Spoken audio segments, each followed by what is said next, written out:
기도하시는 하나님 앞에 주 일부예를 올려드리겠습니다. 참 좋으신 하나님 아버지, 은혜와 사랑을 감사합니다.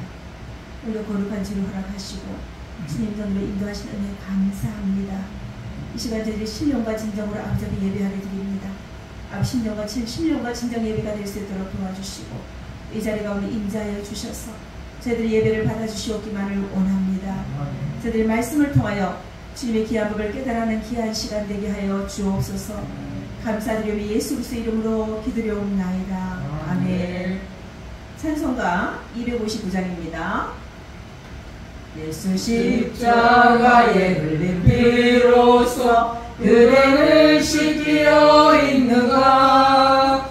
더러운 죄 희대하는 능력을 그대는 참으지 않은가. 예수의 보혈로 그대는 씻기어 있는가.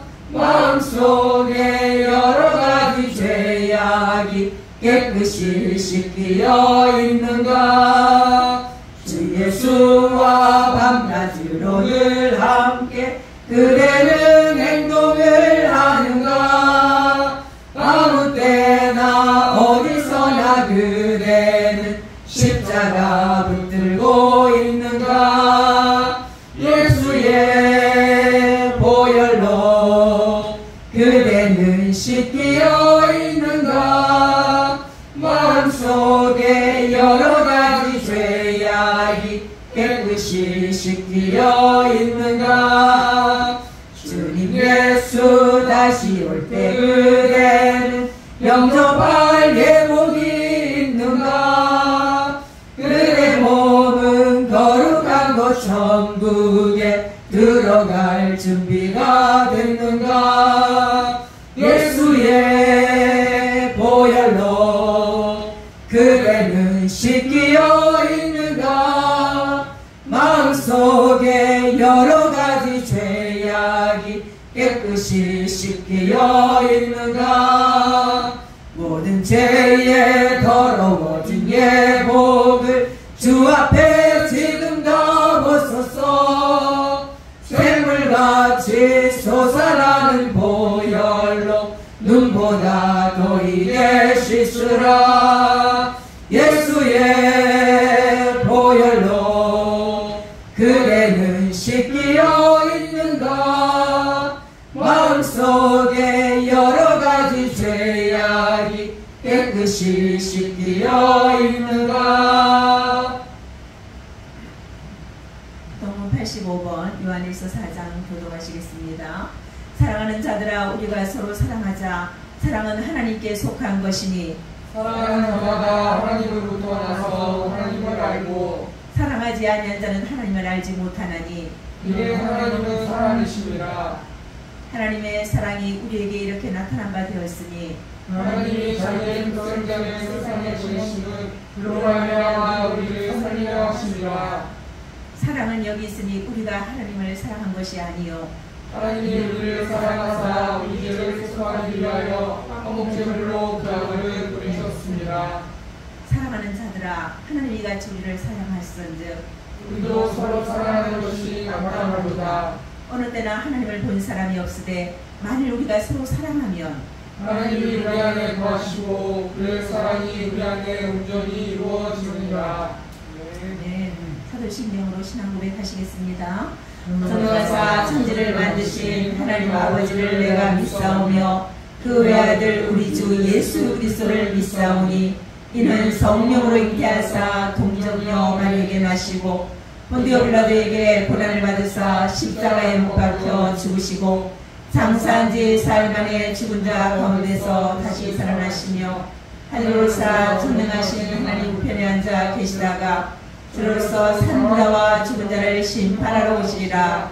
성령을 믿사오며 거룩한 공예와 성도가 서로 교통하는 것과 죄를 사하여 주시는 것과 몸이 다시 사는 것과 영원히 사는 것을 믿사옵나이다. 아멘.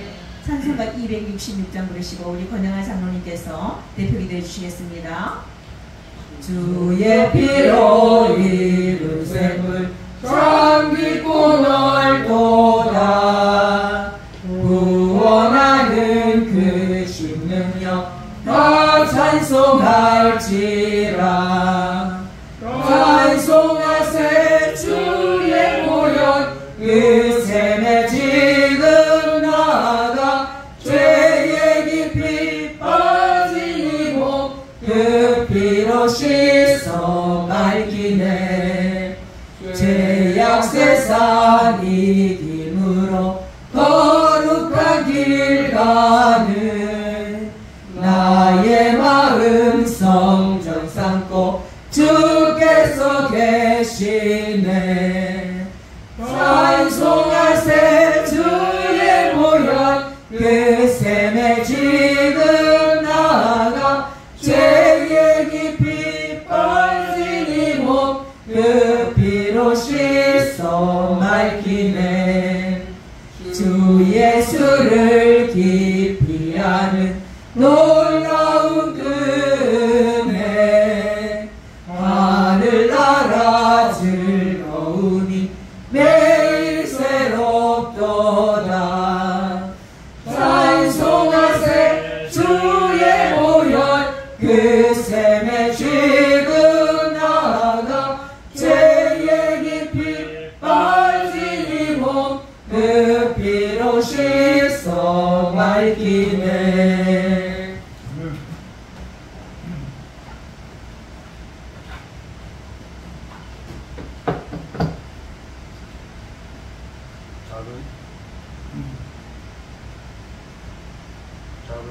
작은 시름에도 응답하시는 하나님, 은혜와 사랑을 진심으로 감사를 드립니다.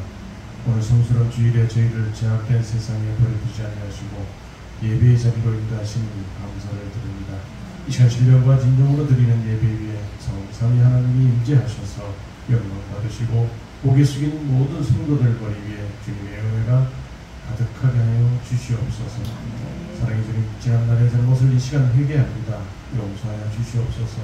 어떤 것이 참된 예배인지 또 이 예배를 받으시는 대상이 누구인지도 모르고 우리들은 흐트러진 자세와 우리들의 교만한 우리들의 형식적인 찬양과 예물, 형식적인 봉사를 하였음을 고백하오니 주님 용서하여 주시옵소서.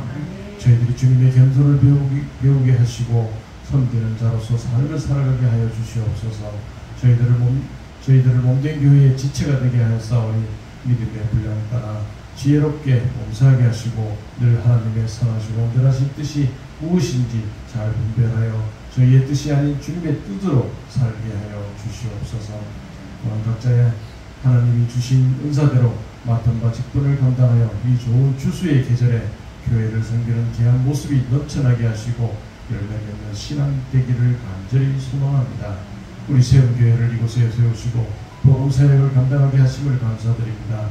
세움교회가 성령 안에서 성도 간에 서로가 교제하며 사랑을 나누는 교회가 되게 하옵시고 기도의 등불이 꺼지지 않게 하옵시며 하나님의 건설과 능력이 넘치는 교회가 되게 하여 주시옵소서. 또한 이 지역에 아직도 주님을 알지 못하는 영혼들을 주님 앞에 인도하는 사명을 감당하는 교회가 되게 하여 주시옵소서.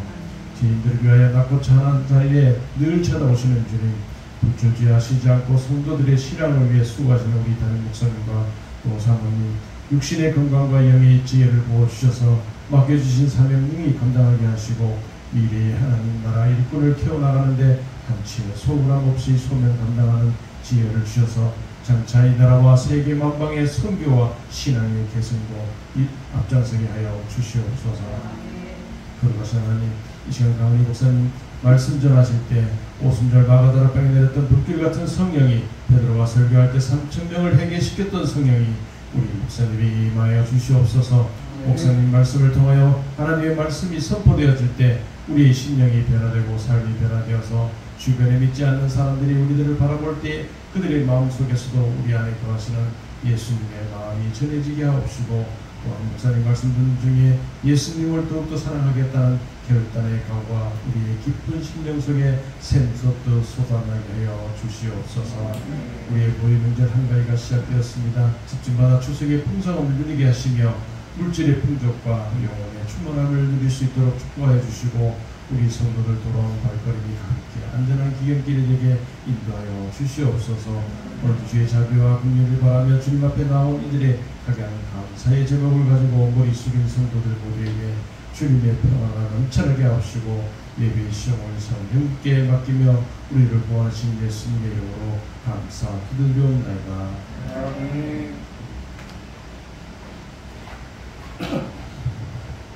하나님께서 주신 말씀은 누가복음 13장 1절부터 9절까지 말씀입니다. 누가복음 13장 1절부터 9절까지 말씀입니다. 제가 봉독해 올리겠습니다. 그때 마침 두 사람이 와서 빌라도가 어떤 갈릴리 사람들의 피를 그들의 제물에 섞은 일로 예수께 아뢰니 대답하여 이르시되 너희 이 갈릴리 사람들이 이같이 해받음으로 다른 모든 갈릴리 사람보다 죄가 더 있는 줄 아느냐. 너희에게 이르노니 아니라 너희도 만일 회개하지 않으면 다 이와 같이 망하리라. 또 실로암에서 망대가 무너져 치워 죽은 18사람이 예루살렘에 거한 다른 사람보다 죄가 더 있는 줄 아느냐.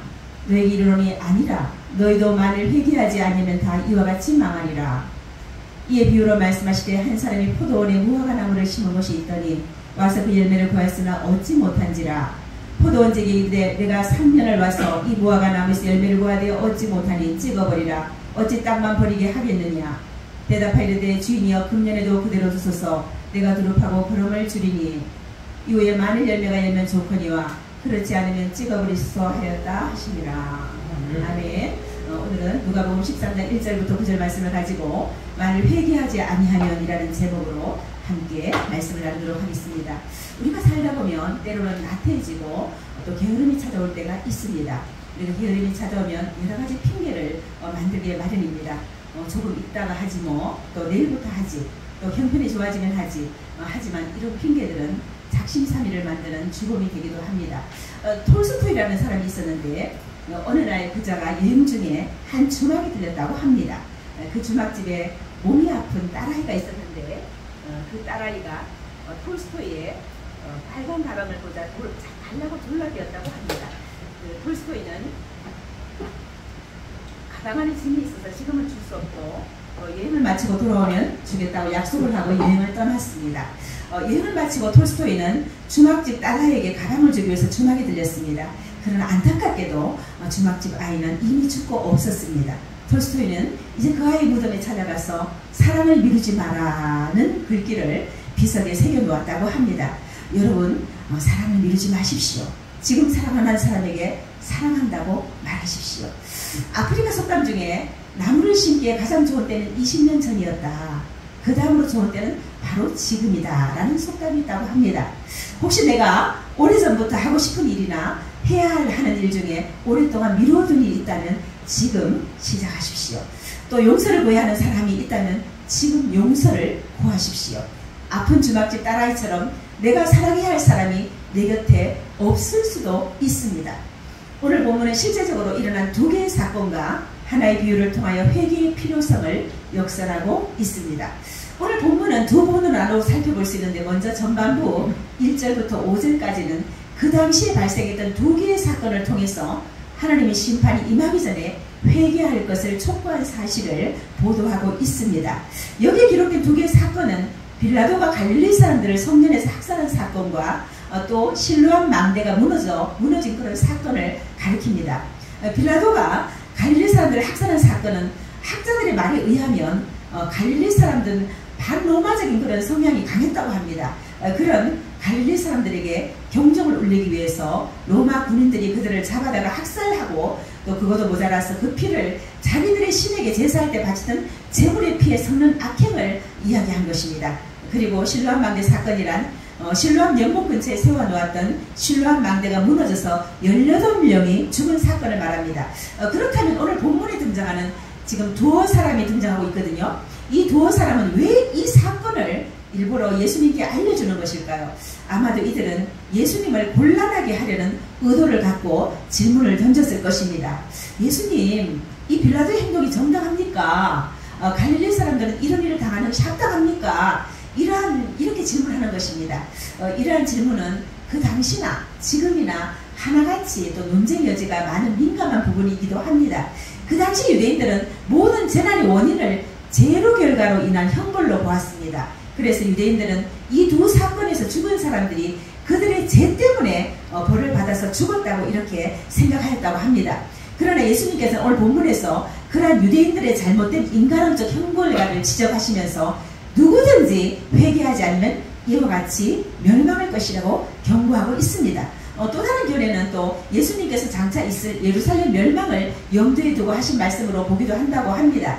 그러나 오늘 이 말씀은 유대인에게만 국한되지 않고 모든 인간에게 적용되는 것으로 누구든지 우리를 비롯하여 회개하지 않으면 최후의 심판 때에 멸망하게 될 것을 의미하는 것입니다.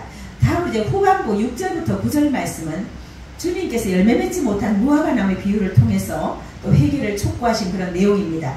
이 비유를 보면 포도원 주인은 무화과나무가 자신의 기대에 어긋나게 열매를 내지 못하자 찍어버리려고 하였습니다. 그때 포도원 주인에게 다시 한번 기회를 달라고 이렇게 부탁합니다. 오늘 본문에 등장하는 포도원 주인은 바로 하나님을 의미합니다. 또 무화과나무는 이스라엘을 의미하고 열매는 참된 회개를, 포도원지기는 예수님을 의미합니다. 하나님께서는 예수 그리스도의 중보에 의해서 심판을 유보하시면서 당신의 백성들이 회개하고 돌아오기를 기다리고 계심을 이 비유를 통하여 우리에게 보여주고 있는 것입니다. 이 비유를 통하여 우리가 알 수 있는 것은 하나님은 회개의 기회를 주기 위해서 심판을 연기하시고 오래 참으시지만은 심판은 취소되지 않고 언젠가 반드시 임할 것을 보여주고 있습니다. 이제 오늘 본문을 통해 얻을 수 있는 교훈을 몇 가지 살펴보도록 하겠습니다. 첫째로 세상에서 가장 급하고 중요한 일은 구원의 문제라는 것입니다. 먼저 1절 2절 말씀 함께 읽어보도록 하겠습니다. 그때 저 사람이 와서 빌라도가 어떤 걸린 사람들의 그들의 질문에 섞은 이유로 예수께 아뢰니 대답하여 이르되 시되 너희는 이 갈릴리 사람들이 이같이 행하므로 다른 모든 갈릴리 사람보다 죄가 더 있는 줄 아느냐. 여기 말씀해 보니까 두 사람이 나오죠. 두 사람이 와서 이제 최근에 있었던 일을 질문하는 것을 보게 됩니다. 이제 갈릴리 사람들이 학살을 당한 그런 사건이었습니다. 보통 6월절이나 절기 때가 되면 이스라엘 전국에서 사람들이 예루살렘 성전에 올라와서 제사를 드렸습니다.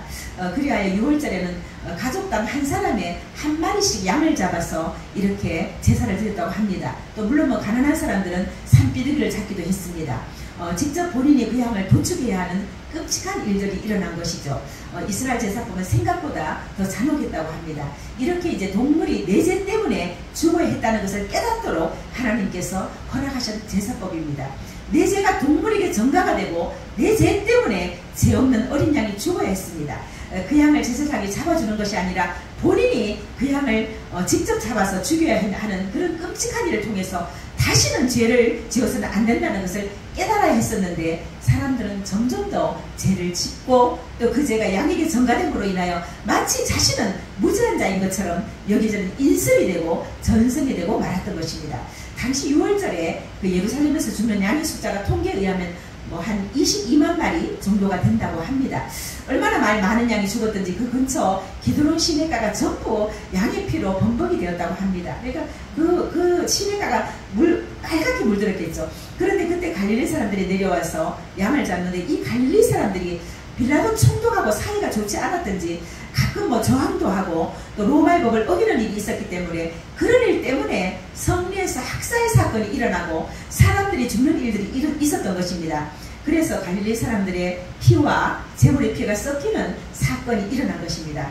물론 유다 사람들이나 갈릴리 사람들이나 같은 이스라엘 백성들이기 때문에 이스라엘 백성들의 죽음의 사건에 대해 분노해하는 것이 마땅하겠죠. 누구든지 빌라도 총독에게 문제의 원인을 찾거나 아니면 학살당한 사람들이 무슨 죄가 있거나 이 중에서 문제를 찾는 것이 상식적일 것입니다. 어쩌면 이스라엘 백성들은 빌라도에 대한 그 태도에 대하여 예수님이 자기들의 편을 들어주기를 원했을 것입니다. 그래서 이런 일들이 일어나는 것이 빌라도의 죄 때문입니까? 아니면 피살당한 사람들의 죄 때문입니까? 이렇게 묻는 것입니다. 그러나 예수님의 대답을 보면 그 갈릴리 사람들이 이같이 해를 받음으로 이들이 죽음을 맞게 된 것은 다른 모든 갈릴리 사람보다 죄가 더 있는 줄 아느냐고 이렇게 주님께서 반문하십니다. 누구의 죄입니까? 라는 질문에 대해서 죽은 사람들이 너희보다 죄가 더 많아서 죽은 줄 아냐고 다시 물으시는 것입니다. 어떻게 보면 동문서답 하시는 것 같습니다. 예수님께서는 그들의 질문에 누구의 죄라고 구명하지 않으십니다. 빌라도나 로마 제국을 비난하거나 죽은 사람들에 대한 죄를 분석하지 않고 그 질문의 포커스를 그들에게 돌려서 죽은 사람들이 당신의 죄보다 더 많은 줄 아느냐고 이렇게 반문을 하십니다.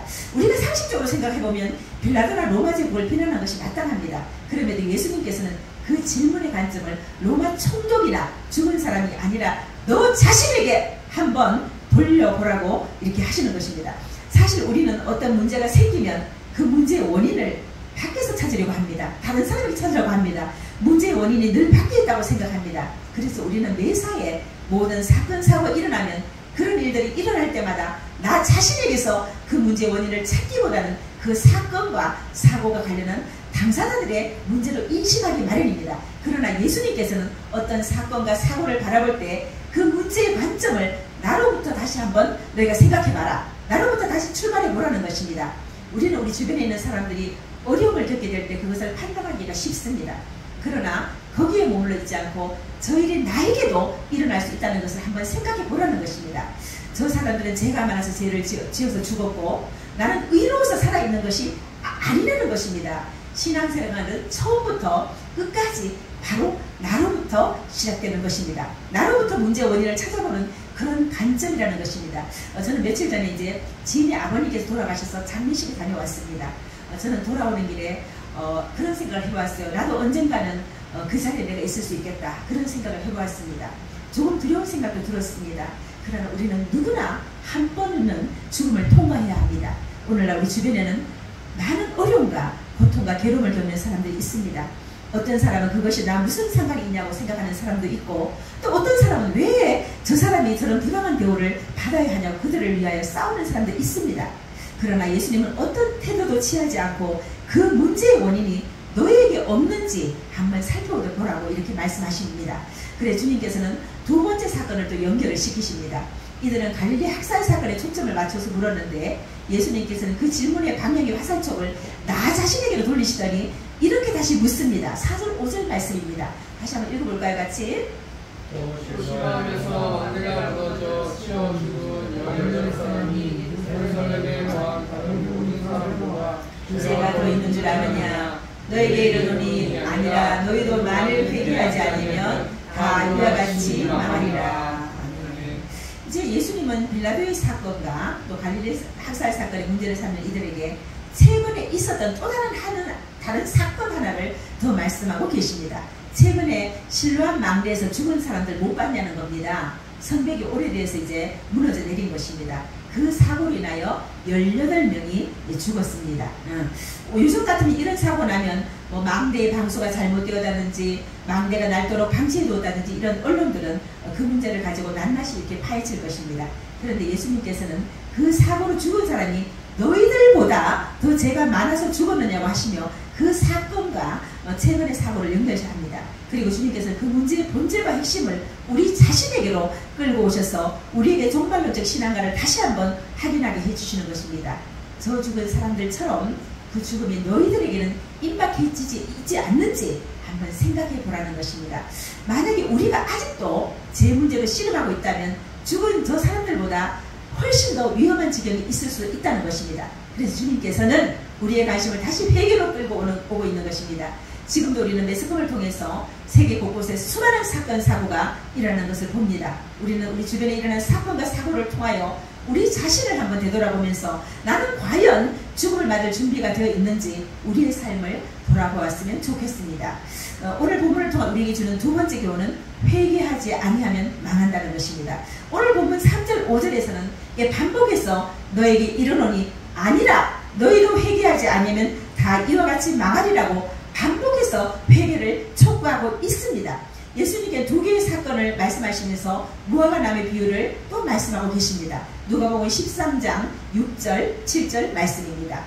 이에 비유로 말씀하시되 한 사람이 포도원에 무화과 나무를 심은 것이 있더니 와서 그 열매를 구하였으나 얻지 못한지라. 포도원지기에게 이르되 내가 3년을 와서 이 무화과 나무에서 열매를 구하되 얻지 못하니 찍어버리라. 어찌 땅만 버리게 하겠느냐. 지금 여기 보면 여기에서 보면 비유의 초점은 심판전까지 있는 하나님의 은총기간을 놓치지 말고 회개하라는 것입니다. 포도원 주인은 포도원에 무화과나무를 심고 3년 동안 열매 맺기를 기다렸습니다. 하나님의 은혜로 포도밭에 무화과나무가 심겨졌습니다. 좋은 땅이 심겨졌습니다. 무화과나무는 볼품이 없는 나무입니다. 제목으로 쓸 수도 없고 관상용 나무도 아니고 향기도 없다고 합니다. 보통 무화과나무는 3년이 지나면 열매를 맺는다고 합니다. 많은 수고를 하지 않아도 잘 자라고 열매도 많이 맺히는 나무라고 합니다. 그냥 아무데나 심어 놓아도 잘 되는 것으로 주로 이제 길가에도 많이 심었다고 합니다. 그래도 열매를 잘 맺는다고 합니다. 근데 지나가는 사람들이 배가 고프면 그 열매를 뭐 따먹기도 하고 그랬다고 해요. 이런 무화과나무를 주인이 특별히 배려해서 바로 아주 좋은 땅이 질이 좋은 그 포도원에 심었습니다. 무화과나무는 유대인을 상징합니다. 주인이 와서 이제 그 열매를 구하였으나 열매를 얻지 못했습니다. 무화과나무는 열매가 목적인데 열매가 없었습니다. 무화과나무는 1년에 무려 3차례씩 열매를 맺는다고 합니다. 오늘 본문이 주는 세 번째 교훈은 우리는 열매 맺는 삶을 살아야 하는 것입니다. 주님은 우리가 열매 맺기를 원하십니다. 예수님께서는 예수님을 따르는 자들에게 제일 먼저 하실 말씀이 마태복음 4장 17절 말씀에 회개하라, 천국이 가까우니라고 말씀하고 있습니다. 회개란 후회하는 것이 아니라 가던 길에서 돌아서서 완전히 다른 방향으로 가는 것을 말합니다. 회개에 합당한 열매를 맺어야 하는 것입니다. 이 비유가 말하고자 하는 것은 진멸의 심판 전에 마지막 은혜의 유예기간이 시작되었다는 것입니다. 구약성경에서 여러 가지로 무화과나무의 비유를 통하여 우리에게 경고하고 있습니다. 미가서 7장 1절부터 4절 말씀 한번 보도록 하겠습니다. 재앙이로다 나여 나는 여름가위를 딴 후와 포도를 거둔 후 같아서 먹을 포도 송이가 없으며 내 마음에 사모하는 처음 익은 무화과가 없도다. 경건한 자가 세상에서 끊어졌고 정직한 자가 사람들 가운데 없도다. 우리가 다 피를 흘리려고 매복하며 각기 그물로 형제를 잡으려 하고 두 손으로 아들 부지런히 행하는도다. 그 지도자와 재판관은 뇌물을 구하며 권세자는 자기 마음의 욕심을 말하며 그들이 서로 결합하니 그들의 가장 선한 자라도 가시 같고 가장 정직한 자라도 찔리 울타리보다 더하도다. 그들의 파수꾼들의 날 그들 가운데 형벌의 날이 임하였으니 이제는 그들이 요란하리로다. 지금 미가 선지자는 하나님의 말씀을 듣고 하나님께 충성을 다하는 사람들을 찾아 나섰지만 헛된 일이라고 이렇게 탄식하고 있습니다. 이제 포도원 주인은 3년이 지나도 열매 맺지 못하는 무화과나무를 찍어버리라고 합니다. 땅만 버리게 된다는 것입니다. 8절 9절 한번 말씀 보겠습니다. 대답하이르되 주인이여 금년에도 그대로 두소서 내가 두루 파고 그럼을 줄이니 이후에 만일 열매가 열면 좋거니와 그렇지 않으면 찍어버리소서 하였다 하시니라. 이제 포도원 주인은 주인에게 1년만 더 기회를 달라고 이렇게 호소합니다. 이것이 바로 복음입니다. 모든 책임을 포도원직인 예수님이 지고 있는 것입니다. 우리가 아직 망하지 않은 것은 지금도 우리를 위해서 중보하시는 예수님이 계시기 때문입니다. 이제 포도원지기는 두루 파겠다고 합니다. 특별한 정성을 쏟겠다는 것입니다. 포도원지기가 아니면 나무는 벌써 찍혔을 것입니다. 우리가 의로워서 깨끗해서 지금까지 지내온 것이 아닙니다. 예수님의 특별한 은혜가 있었기에 오늘 우리가 있는 것입니다. 이제 포도원지기는 내가 두루 파고 걸음을 주겠다고 합니다.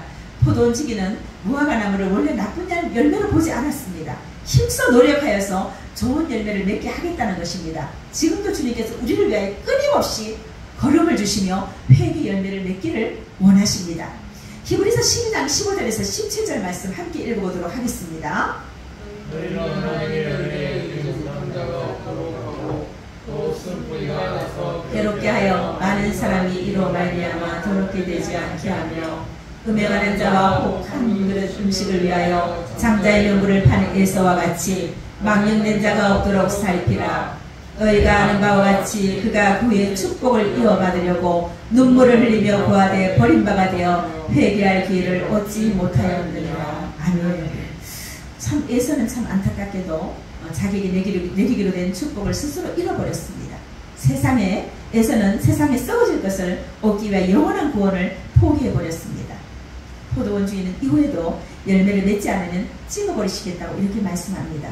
하나님은 우리에게 여러 차례 회개의 기회를 주십니다. 그러나 오늘 말씀을 통해 우리가 알 수 있는 것은 그 회개의 기회가 영원하지 않다는 것입니다. 오늘 말씀을 통해 각자 우리의 삶을 돌아보았으면 좋겠습니다. 오늘 말씀을 생각하시면서 찬송가 280장 천부여 의지없어서 찬송하시겠습니다.